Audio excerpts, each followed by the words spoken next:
नमस्कार दोस्तों। आज हम बात करेंगे बेसिकली शोल्डर जॉइंट के बारे में। तो देखिए, इसमें हम देखेंगे शोल्डर जॉइंट की एनाटॉमी क्या होती है, उसमें कौन कौन से मसल्स इन्वॉल्व होते हैं, ये शोल्डर जॉइंट के मूवमेंट क्या क्या हैं, कैसे इसकी पैथोलॉजी हो जाती है। आइए बात करते हैं। तो देखिए, जो शोल्डर जॉइंट सबसे पहला है उसमें बोन जो होती है इन्वॉल्व है। तो बोन में सबसे पहला है स्कैपुला, उसके बाद ह्यूमरस। तो ह्यूमरस ये बोन होती है यहाँ से, ये शोल्डर जॉइंट से एल्बो तक। स्कैपुला जो पीछे होती है, आपको फील हो रही होगी पीछे। उसके बाद यहाँ से आती है क्लेविकल, एक बोन अटैच होती है। उसके बाद ये स्टर्नम और रिब्स। तो ये सब मिलके 5 जो बोन्स होती हैं, ये मिलके बनाती हैं शोल्डर कॉम्प्लेक्स। उसके बाद हम बात करते हैं शोल्डर जो है कि ball and socket variety of synovial joint है। यानी जो ह्यूमरस है, यानी जो यहाँ से यहाँ वाली बोन है, एक लंबी लॉन्ग बोन है, उसका एक हेड होता है। और पीछे वाली जो बोन है स्कैपुला, उसका एक कैविटी जैसा से कॉन्केविटी स्ट्रक्चर होता है, इसको बोलते हैं हम ग्लेनॉइड कैविटी। और ये एक बॉल है। तो ये एक ऐसा स्ट्रक्चर होता है जिसे हम बोलते हैं हेड, बॉल और सॉकेट। तो ये ह्यूमरस का बॉल और इसका सॉकेट, तो इसमें जाके फंस जाता है और ऐसा मूवमेंट होता है। तो ये जो जॉइंट है शोल्डर जॉइंट, ये बेसिकली बहुत अनस्टेबल जॉइंट है। ऐसा इसलिए क्योंकि जो हेड है ह्यूमरस का, वो 3 से 4 गुना बड़ा है इस कैविटी से। मतलब ये इतना बड़ा है और जो कैविटी है वो बेसिकली इतनी छोटी सी है। तो इसलिए वो अनस्टेबल जॉइंट है। अब आप जाहिर सी बात है पूछेंगे इसकी स्टेबिलिटी मेंटेन कैसे होती है, हम तो फ्री मूवमेंट कर पाते हैं।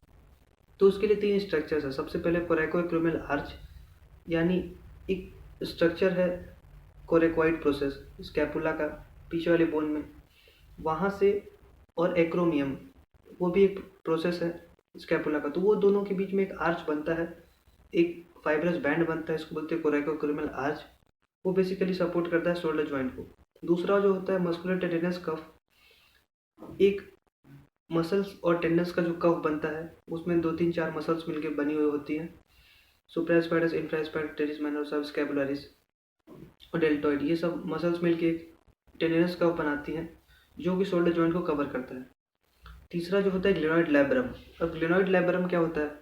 अब ग्लेनॉइड कैविटी जो है मैंने बताया, जिसमें ह्यूमरस का हेड अटैच होता है, उसके ही अराउंड अराउंड एक लैब्रम यानी एक्स्ट्रा आर्टिकुलर सरफेस होता है, जो कि एक डीप मतलब ह्यूमरस को अटैच करता है। तो उसको बोलते हैं ग्लोइड लैब्रम। तो वो भी एक स्टेबिलिटी का प्रोवाइड करता है शोल्डर जॉइंट को। अब हम अगर लिगामेंट्स की बात करें, तो लिगामेंट्स वो चीज़ होता है जो एक बोन से दूसरे बोन्स को कनेक्ट करता है। बेसिकली जब मूवमेंट होता है तो ये लिगामेंट्स ही हैं जो जो जॉइंट्स को स्टेबल रखते हैं पूरे बॉडी में। तो जो शोल्डर जॉइंट है उसमें बेसिकली 3 4 लिगामेंट्स है। सबसे पहले होता है कैप्सुलर लिगामेंट, जो पूरे जॉइंट के अराउंड कैप्सूल कवर करता है, उसको बोलते हैं कैप्सूल लिगामेंट। दूसरा होता है ग्लिनो ह्यूमरल लिगामेंट, यानी जो ग्लिनॉइड कैविटी थी, ये कैविटी और ये ह्यूमरस, तो इससे 3 लिगामेंट्स निकलते हैं। 3 तरह के glenohumeral, superior glenohumeral, middle glenohumeral और इन्फीरियर ग्लिनो ह्यूमरल लिगामेंट। उसके बाद आता है बेसिकली कोरैको ह्यूमरल लिगामेंट। तो ये थर्ड लिगामेंट है। तो 3 लिगामेंट्स होते हैं ऐसे शोल्डर जॉइंट पे। उसके बाद हम बात करें कि इसमें स्ट्रक्चर्स कौन कौन से हैं शोल्डर जॉइंट के आसपास। तो सबसे पहले हम बात करते हैं ऊपर सुपीरियरली क्या कौन कौन से स्ट्रक्चर्स था। तो सुपीरियरली सबसे पहले सुप्रास्पाइनस का टेंडन। उसके बाद आता है वो long head of triceps, long head of biceps. उसके बाद आता है डेल्टॉइड, और यही सारी मसल्स हैं। उसके बाद नीचे आता है कि infraglenoid tubercle, long head of triceps और डेल्टॉइड नहीं होती है, एक्सिलरी नर्व होती है। उसके बाद आता है कि एंटीरियर में कौन कौन से स्ट्रक्चर्स इन्वॉल्व होते हैं। तो एंटीरियर देखिए, सबसे पहले होता है कोरेकोब्रैकियलिस, डेल्टॉइड, एंटीरियर फाइबर्स और डेल्टॉइड होता है। उसके बाद आता है यहाँ पे सबस्कैपुलरिस। पीछे पोस्टेरियरली हम देखें तो उसमें इंफ्रास्पाइनल, टेरिस माइनर और पोस्टेरियर डेल्टॉइड कवर करती है। तो अब हम बात करते हैं बेसिकली ब्लड सप्लाई के बारे में।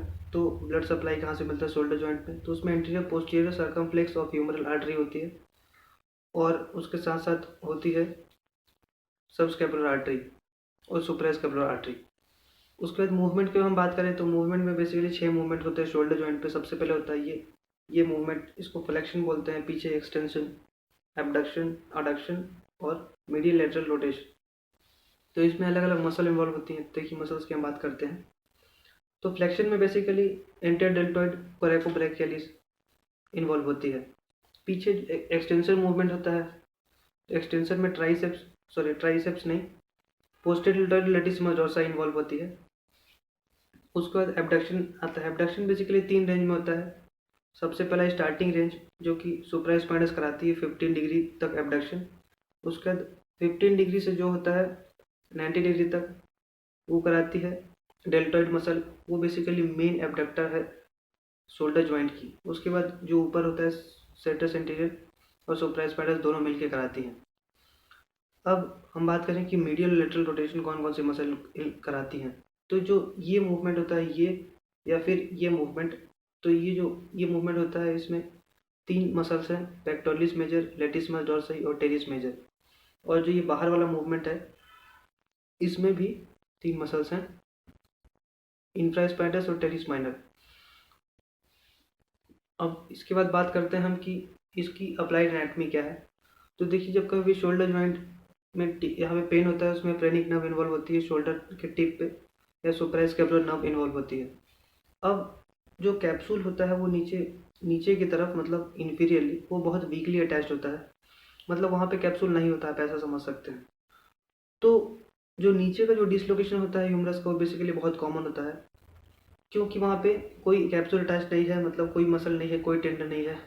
तो उसमें क्या होता है कि वो शोल्डर डिसलोकेट हो जाता है इन्फीरियरली, जिसको हम बोलते हैं लक्सेशियो इरेक्टा।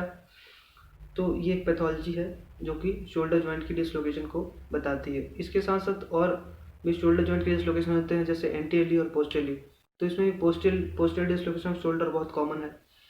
अब डिसलोकेशन ऐसा इसलिए हो पाता है क्योंकि मैंने पहले बताया कि जो हेड ऑफ ह्यूमरस है वो 3 to 4 टाइम्स लार्जर है ग्लेनोइड कैविटी से, तो वो हेड ऑफ ह्यूमरस डिसलोकेट हो जाता है।